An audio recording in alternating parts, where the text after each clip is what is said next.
ସନ୍ଧ୍ୟାରୁ ଏପର୍ଯ୍ୟନ୍ତ ଭିତରେ ମୋ ପାଖକୁ ବହୁତ ପ୍ୟାରେଣ୍ଟସ୍ ମାନେ ଫୋନ୍ କରିଛନ୍ତି ଆଉ ଟିଚର୍ ମାନେ ମଧ୍ୟ ଫୋନ୍ କରିଛନ୍ତି ଖୁସି ଖବରଟି କ'ଣ ଜାଣିବା ପାଇଁ। ମୁଁ କହିବାକୁ ଚାହୁଁଛି ଆମର ଯେଉଁ ପିଲାମାନେ ବୃତ୍ତି ପରୀକ୍ଷା ଦେଇଥିଲେ ତା ଭିତରୁ ସ୍ୱରାଲି ସ୍ୱାଗତିକା ଲେଙ୍କା ଯିଏ କ୍ଲାସ୍ 3ର ହୋଲ୍ ଡୁମନା ଭିତରେ ଗୋଟିଏ ପିଲା ଆମର ସିଲେକ୍ସନ୍ ହେଇଛି ଆମ ସ୍କୁଲର। ଆଉ ମୋତେ ବହୁତ ଖୁସି ଲାଗେ ଆମର ପ୍ୟାରେଣ୍ଟସ୍ ଯେଉଁ ଆମର ପିଲାମାନଙ୍କର ସକ୍ସେସ୍ରେ ମୁଁ ନିଜର ସକ୍ସେସ୍ ଦେଖେ। ତ ସେଇଟା ମୋ ପାଇଁ ଗୋଟେ ବହୁତ ଖୁସିର ମୋମେଣ୍ଟ ଥିଲା ଯେତେବେଳେ ମୁଁ ତା ନାଁ ପଢ଼ିଲି ସେ ଲିଷ୍ଟ ଭିତରେ। ଆଉ ଡୁମନା ଭିତରେ ଗୋଟିଏ ପିଲା ହିଁ ସିଲେକ୍ସନ୍ ହେଇଛି। ସେଇଟା ବହୁତ ଭଲ ଲାଗିଲା। ସୋ ଦ୍ୟାଟ୍ ମୁଁ ଗୋଟେ ଭିଡ଼ିଓ କରି ପଠାଇଦେଲି। ତାପରେ ମୁଁ କନଫର୍ମ ନଥିଲି ଯେ ଆକ୍ଚୁଆଲି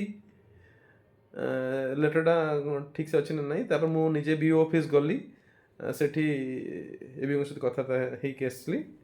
ତ ଫାଇନାଲି ଆମର ସେ ପିଲାଟା ଲିଷ୍ଟରେ ଅଛି। ନିଶ୍ଚିନ୍ତ ବହୁତ ଖୁସି ଲାଗିଲା। ମୁଁ ଭାବୁଛି ନିହାତି ଆମର ଟିଚର୍ ମାନେ ଅଭିଭାବକଙ୍କୁ ଖୁସି ଲାଗିବ